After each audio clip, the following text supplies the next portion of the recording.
Mesdames et Messieurs les responsables du parti Les Démocrates, membres de la coordination, honorables députés, membres du parti Les Démocrates, Mesdames et Messieurs, je voudrais vous saluer et vous remercier pour votre réponse prompte et, j'allais dire, massive, votre présence massive au présent rendez-vous.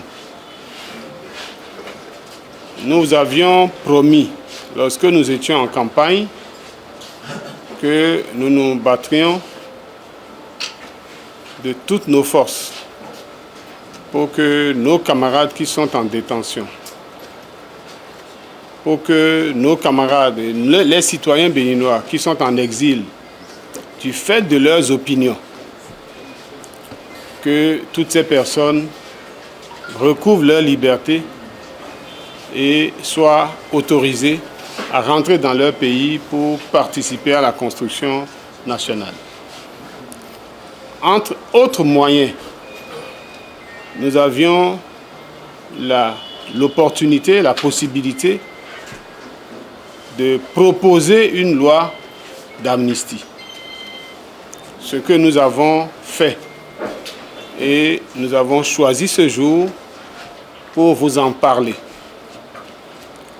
À côté de ce sujet, chacun de nous connaît l'actualité quant aux conditions difficiles auxquelles sont soumis la plupart de nos camarades prisonniers politiques, notamment Madame Madougou, le professeur Aïvo, et tous les autres.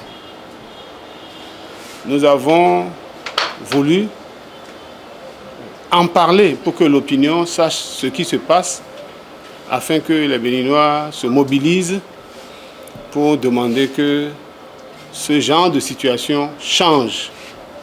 Voilà les deux sujets que nous voudrions aborder avec vous aujourd'hui. Mon collègue vice-président Nourenou Achadé se chargera de vous rendre compte de notre proposition de loi d'amnistie et mon autre camarade, maître Victorien Fadé, se chargera de vous parler des conditions que vivent les camarades qui sont en détention, notamment les conditions nouvelles imposées à Madame Madougou et au professeur Aïvo. Voilà donc, chers camarades, mesdames et messieurs, je vous réitère nos remerciements et j'invite le camarade Achadé à passer à la présentation de la première partie de notre conférence de presse. Excellence, Monsieur le Président du Parti Les Démocrates, honorables députés à l'Assemblée nationale, Mesdames et Messieurs les vice-présidents du Parti Les Démocrates, Mesdames et Messieurs les membres de la coordination nationale du Parti Les Démocrates, Mesdames et Messieurs les journalistes, chers invités en vos rangs et grades respectifs, recevez mes salutations fraternelles. Nul n'ignore que la vie sociopolitique de notre pays, le Bénin, ces dernières années, est caractérisée par un contexte de vives tensions qui ont mis en mal la cohésion sociale et l'unité nationale qui avait toujours caractérisé notre pays. Des conséquences de ce contexte, il résulte l'arrestation de plusieurs militants de l'opposition et de certaines personnalités de premier rang, notamment Madame Rekia Madougou et Joël Aïvo, qui croupissent toujours en prison. Il faut aussi rappeler, dans la même veine, l'exil de plusieurs autres leaders politiques, dont les plus en vue, Valentin Agosso Djenotin, Liadi Vinayon Soglo, Komi Kouché, Sébastien Germain Adjavon, Fatma Amadou Djibril, Amisetou Afodjobo, etc. Les dernières élections législatives de janvier 2023, qui ont marqué l'entrée au Parlement d'une minorité de députés de l'opposition et la décision du gouvernement de libérer certains détenus apparaît aux yeux du peuple béninois comme un début de dégel devant conduire à la réunification et à la pacification de notre société. Cette dynamique mérite d'être poursuivie et renforcée afin de réunir toutes les filles et tous les fils du Bénin autour des grands défis de développement et de sécurité qui sont les nôtres en ce moment. C'est dans ce cadre qu'en intelligence, avec le parti Les Démocrates et conformément à l'article 98 de la Constitution, les députés du groupe parlementaire Les Démocrates ont initié une proposition de loi spéciale portant amnistie et ou abandon de poursuites judiciaires au profit des personnalités politiques en prison ou en exil pour des faits criminels, délictuels et contraventionnels mis à leur charge de 2017 à nos jours. La proposition de loi comporte 2 titres avec 9 articles. Le premier titre concerne l'amnistie des personnalités politiques en prison, des détenus politiques et tous ceux qui bénéficient d'une liberté provisoire. Le deuxième titre a pour objet l'amnistie ou l'abandon de poursuites judiciaires à l'encontre de personnalités politiques béninoises vivant en exil. Chers camarades, messieurs les journalistes, nous invitons le peuple béninois, la société civile, le clergé, la conférence épiscopale du Bénin, l'Union islamique du Bénin, les dignitaires des cultes endogènes, les rois et têtes couronnées à soutenir cette proposition de loi pour son aboutissement afin que les filles et fils de ce pays, jadis pays de paix, d'harmonie et de démocratie, retrouvent ces lettres de noblesse. Nous invitons nos collègues de la majorité parlementaire à ne ménager aucun effort pour faire passer la proposition de loi dans l'intérêt du Bénin. Il est temps de désamorcer la bombe politique qui risque de nous emporter tous si rien n'est fait. Enfin, nous, députés, initiateurs de la présente proposition de loi spéciale d'amnistie, prions son Excellence Patrice Talon, président de la République et père de tous les Béninois et de toutes les Béninoises, d'œuvrer pour l'aboutissement heureux de cette loi, toute chose qui renforcera son bilan économique, politique et social. Je vous remercie.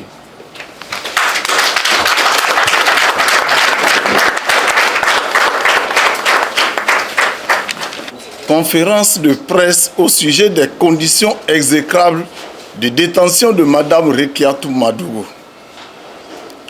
Monsieur le Président du Parti Les Démocrates, Mesdames et Messieurs les responsables à divers niveaux du Parti Les Démocrates, Mesdames et Messieurs les honorables députés à l'Assemblée nationale, Mesdames et Messieurs les journalistes, chers militantes et militants du Parti Les Démocrates, Mesdames et Messieurs, c'est un secret de polichinelle qu'à travers un enlèvement le 3 mars 2021, notre candidate à l'élection présidentielle, Mme Rekiatou Madougou, s'est retrouvée dans les liens d'une détention abusive et illégale à la prison civile de Missérété. Au détour d'un procès expéditif le 10 décembre 2021, elle a été condamnée à 20 ans de prison ferme.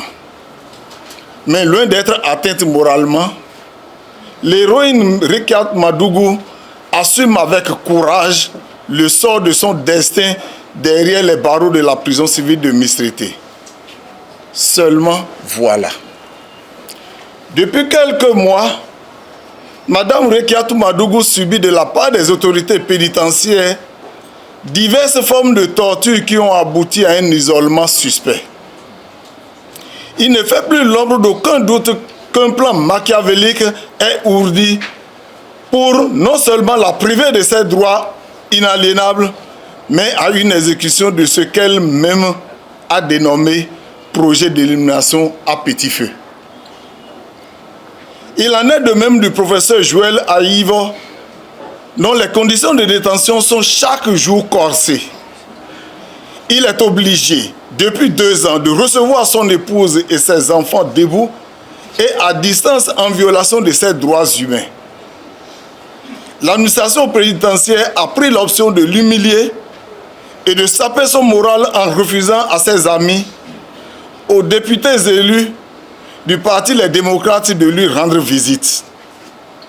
C'est méchant et criminel. Toutes les mesures punitives qui sont infligées à tous les détenus politiques ces derniers temps en violation de la Convention contre la torture et autres peines ou traitements cruels, inhumains ou dégradants des Nations Unies ratifiés par le Bénin illustrent bien la thèse d'une élimination de Mme Rekiatou Madougou, du professeur Joël Aïvo et autres. Dire qu'ils sont soumis à la torture n'est pas exagéré. En effet, les instruments juridiques définissent la torture comme étant tout acte par lequel une douleur ou des souffrances aiguës, physiques ou mentales, sont intentionnellement infligées à une personne au fin d'obtenir d'elle des aveux, de la punir d'un acte qu'elle est soupçonnée d'avoir commis, de l'intimider ou de faire pression sur elle par un agent de la fonction publique ou toute autre personne agissant à titre officiel ou à son instigation. Ainsi donc, le refus par les autorités pénitentiaires des visites à ces personnalités s'inscrivent dans ce schéma. Qu'il vous souvienne que le 8 mars 2023, Mme Rekiatou Madougou a essuyé un refus de recevoir la visite des députés femmes du parti Les Démocrates. 2 autres demandes du parti adressées au procureur spécial de la Criette sont restées sans suite. Plus grave encore, c'est l'interdiction à ses avocats d'avoir accès à elle. Pourquoi infliger un tel traitement inhumain et dégradant à une détenue dont la détention a été reconnue illégale et arbitraire par le groupe de travail des experts de l'ONU qui ont exigé sa libération? Jusqu'à ce jour, les autorités de notre pays n'ont pas cru devoir s'exécuter. Bien au contraire. On apprend que certaines femmes pensionnaires de la prison civile de Porte-Novo, condamnées, dont parmi elles des fumeuses de drogue dure, sont transférées pour la prison de Misrete. À quel dessein? Cet énième durcissement de ces conditions intervient alors même qu'elle est la seule détenue interdite d'émettre des appels des cabines publiques de la prison depuis 2 ans et sans raison. Elle ne peut appeler ni ses enfants, ni sa famille, et on vient encore lui interdire l'accès à son avocat. C'est au regard de tout ce qui précède, et sur le fondement des droits humains, que le parti Les Démocrates lance cet appel à l'endroit des autorités politiques, judiciaires et pénitentiaires de notre pays à lever toutes les discriminations et les peines qui rendent invivable le séjour carcéral de Mme Rekiatou Madougou. Nous exigeons à cet effet la mise à exécution sans délai des conclusions du groupe de travail des experts de l'ONU qui demande la libération pure et simple de Mme Rekiatou Madougou. Nous réitérons les mêmes exigences pour la libération du professeur Joël Aïvo et tous les détenus politiques. C'est ensemble que nous construirons le pays. Je vous remercie.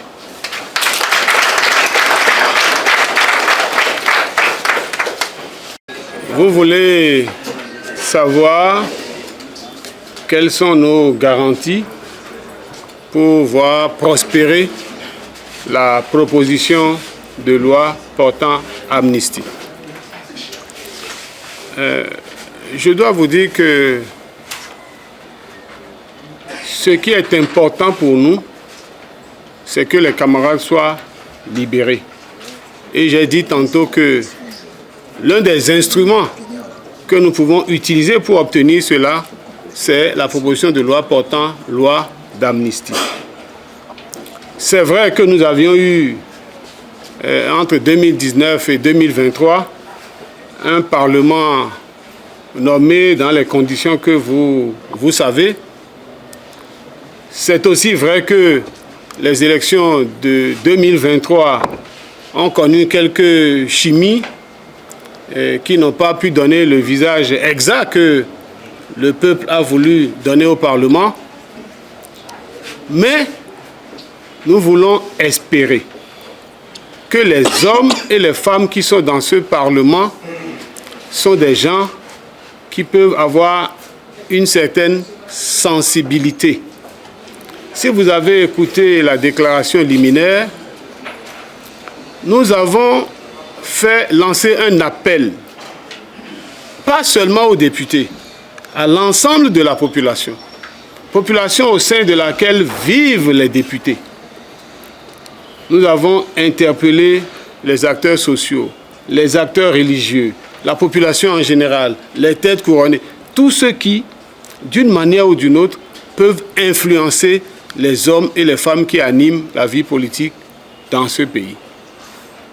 Et donc, ce combat, c'est vrai que nous en prenons le flambeau, mais nous ne sommes pas les acteurs exclusifs. Chacun de vous, chacun de nous, et la présente conférence de presse participe de cette démarche.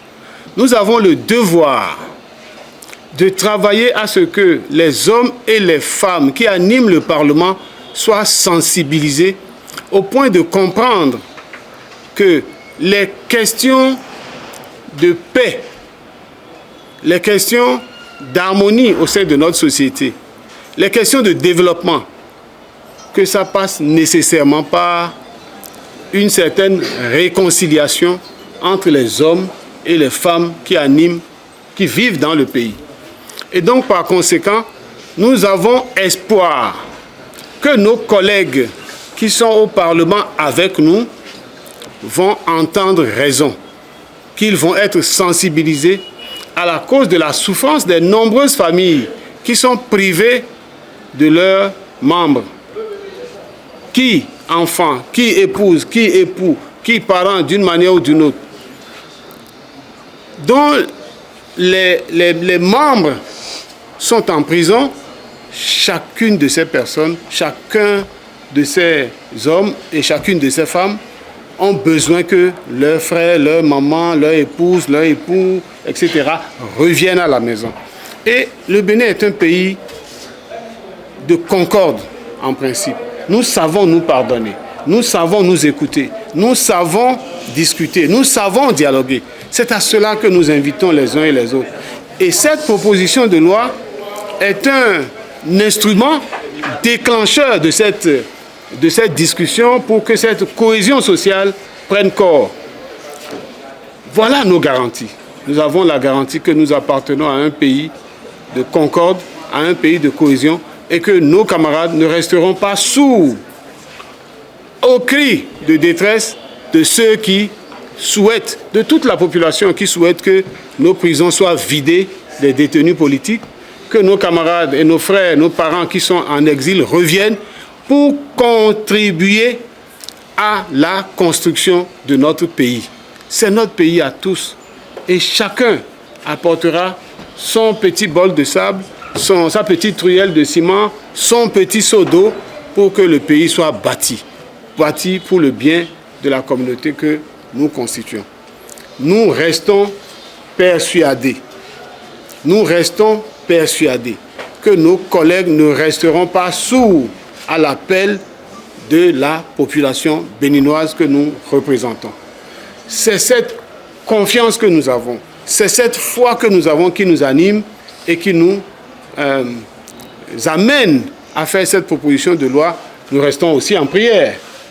Nous restons aussi en prière pour que Dieu assouplisse le cœur des gens qui nous dirigent, assouplisse le cœur de nos collègues qui sont au Parlement et que leurs alliés du gouvernement aussi leur parlent et qu'ils comprennent qu'on a besoin de tout le monde pour construire ce pays. J'y crois, nous y croyons. Pour les questions qui suivent, je crois que je vais donner la parole aux collègues pour parler, à commencer par le professeur Kiti. Merci beaucoup, Monsieur le Président. Je pense que, à la suite de l'intervention que vous venez de faire, je voudrais dire que la souveraineté appartient au peuple. Et le peuple l'exprime aussi à travers ses représentants à l'Assemblée nationale. Et lorsqu'on observe la situation politique de notre pays aujourd'hui, on peut se poser la question de savoir ce que le peuple veut. Le peuple veut la paix. Et la proposition de loi qui a été faite va dans ce sens. Et donc, les représentants du peuple à l'Assemblée nationale ont intérêt à soutenir cette proposition de loi au risque d'emporter les conséquences politiques aux échéances à venir. Donc nous nous inscrivons dans ce sens. En ce qui concerne Mme Rekia Madougou, je pense que il ne faut plus faire une confusion à son niveau. Il a été dit qu'elle est en détention arbitraire. Mme Rekia Madougou est en détention arbitraire. Et l'avis qui a été rendu demande à ce qu'elle soit automatiquement libérée. Mais le gouvernement béninois a un délai pour le faire. Cela ne veut pas dire qu'il doit attendre l'échéance avant de le faire. Parce qu'en ne le faisant pas, l'avis a bien précisé qu'il y a des préjudices qu'elle subit. Et le Bénin est appelé à réparer ces préjudices.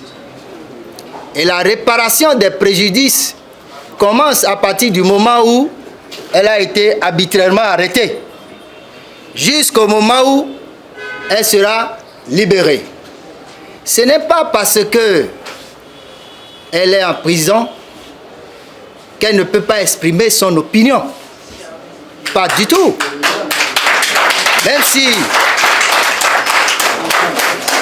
elle est détenue à Missérété en tant que prisonnière, elle a des droits. Et l'arrêt qui a été rendu par la Criette ne la prive pas de ses droits, ne la prive pas de la liberté d'opinion. Elle a le droit d'exprimer son opinion sur les préoccupations politiques au niveau national. Et ce n'est pas parce qu'elle exprime son opinion sur ces questions que le gouvernement doit durcir ses conditions de détention. C'est une violation non seulement de la Constitution, mais également du droit international. C'est une violation de la Constitution, mais également du droit international. C'est à ce niveau que je voudrais attirer votre attention sur le fait que le Bénin siège dans le comité des droits de l'homme. Je ne sais pas si vous le savez. Le Bénin siège dans le comité des droits de l'homme. Et la structure qui a rendu cet avis est une structure qui dépend de ce comité des droits de l'homme. Et en droit international, les traités et conventions doivent être appliqués de bonne foi. Nous assistons à une voyoucratie gouvernementale depuis quelques années au Bénin. Ça, c'est une vérité. Il faut le dire. Parce que toutes les décisions qui ont été rendues au niveau international n'ont jamais été respectées par le gouvernement. Toutes les décisions qui ont été rendues au niveau international n'ont jamais été respectées par le gouvernement. Alors que le Bénin est parti à tous les traités et toutes les conventions dont sont issues les institutions qui ont rendu cette décision-là. Ce qui veut dire qu'au plan international, le Bénin ne présente pas une bonne image. Le Bénin ne présente pas une bonne image au plan international.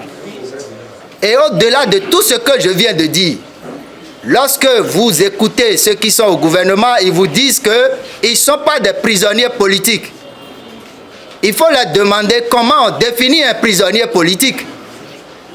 S'ils n'ont pas été candidats, je parle de Madame Rekia Madougou et Aïvo, est-ce qu'ils seraient arrêtés? La réponse est non. Ils ont été arrêtés dans l'exercice de quelle activité? De l'activité politique. Et donc ce sont des prisonniers politiques. Alors qu'en démocratie, il ne doit pas avoir de prisonniers politiques. La Constitution garantit la liberté d'opinion, la liberté d'expression, la liberté de participer à la gestion de la chose publique. Donc ce sont des prisonniers politiques. Madame Rekia Madougou particulièrement doit être considérée par tout le monde comme étant libre, mais arbitrairement détenue à Missérété. Je vous remercie. Une question m'a été particulièrement adressée en ma qualité de membre du collège des avocats de Madame Rekia Madougou. À savoir que le président de la République détenant les leviers de tout, quand est-ce que Madame Rekia Madougou va adopter des comportements de façon à bénéficier de la clémence du chef de l'État? Je crois savoir que c'est ce que vous avez voulu dire. C'est un traître journaliste. C'est un traître qui a dit ça. Aïe. Chers amis, vous savez depuis toujours, et pour être conforme à la déclaration que nous venons de faire, il est unanime que Mme Rekia Madougou est détenue illégalement. Le groupe des experts a déclaré également, le groupe des experts des Nations Unies a déclaré également qu'il s'agit d'une détention arbitraire. Mais que voulez-vous? Et depuis toujours, Mme Rekia Madougou dit que je ne me reconnaissant pas coupable de ce qu'on me reproche, je ne peux pas demander pardon à quelqu'un. Je ne peux même pas adresser une demande de grâce présidentielle. Mais si on ne se reconnaît pas coupable, pourquoi demande-t-on la clémence à quelqu'un? La clémence se demande en droit judiciaire. La clémence se demande lorsqu'on a plaidé coupable. Mais les gens ne veulent pas exécuter, comme l'a dit le professeur tout à l'heure, ne veulent pas exécuter les décisions rendues au plan international.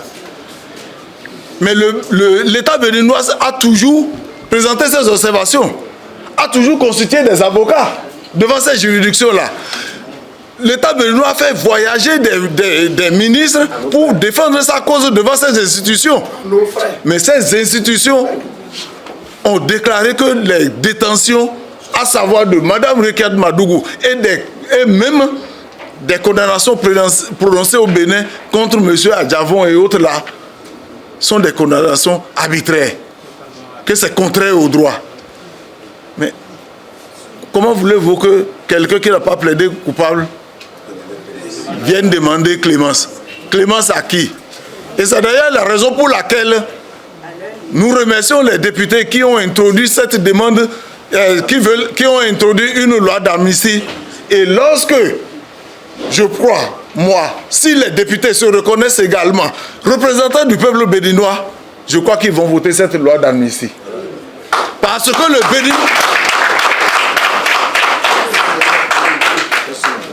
que le peuple béninois veut la libération de ces personnes-là. Que le gouvernement lance aujourd'hui une enquête d'opinion, vous allez constater qu'on n'aura même pas 3% de personnes qui vont s'opposer à la libération de ces personnes-là. Et si les députés se reconnaissent comme nos représentants, ils doivent voter à l'unanimité cette loi d'amnistie. Je vous remercie. Merci. Un journaliste a demandé si le parti a saisi la Commission béninoise des droits de l'homme. Je voudrais vous rassurer que la Commission béninoise des droits de l'homme est à pied d'œuvre. Elle s'est autosaisie et nous sommes largement informés de ce que cette commission est en train de faire son travail. Chacun de nous est dans son couloir et nous ne sommes pas censés savoir qu'est-ce qu'ils sont en train de faire en ce moment. Mais ce que je sais, c'est qu'ils sont saisis ou ils se sont auto-saisis et ils sont en train de faire le travail et de façon convenable. Il y a un autre qui a demandé à quand la marche pour demander la libération de Rekia Madougou et de Joël Aïvo. Je pense que ce sont des étapes dans notre démarche. Nous avons d'abord fait la conférence de presse, nous avons initié une loi d'amnistie de façon progressive. Nous irons vers les démarches et nous allons en son temps solliciter tous les Béninois parce que on se connaît. Les gens demandent quand est-ce qu'on va faire sitting, quand est-ce qu'on va aller marcher, quand est-ce qu'on va faire ceci. Et lorsque vous appelez, il faut amener l'argent pour qu'on prenne Zim. Et il faut faire ceci, il faut faire cela. Alors que c'est nous tous qui souffrons de la chose. Alors que c'est nous tous qui avions besoin de liberté pour notre pays. C'est nous tous qui avions besoin de lutter contre la tyrannie. Mais c'est seulement aux responsables qu'on demande de fournir les moyens de ci ou de fournir les moyens de ça, ou à eux seuls de faire la marche ou d'aller exposer leur poitrine. Je crois que pour tous les Béninois qui pensent, qui sont épris de paix, et nous voyons ce qui se passe dans d'autres pays. Nous voyons dans d'autres pays que nous ne citons pas ici. Nous pensons que, et le professeur l'a dit tout à l'heure, c'est le peuple qui a la souveraineté. Si nous faisons, nous mettons en place notre souveraineté, notre force, je crois que le gouvernement va reculer. Je vous remercie. Bien, merci beaucoup, mesdames et messieurs. Merci d'être venus. Merci de faire une bonne exploitation de ce que vous avez reçu ici ce soir. À bientôt. Merci.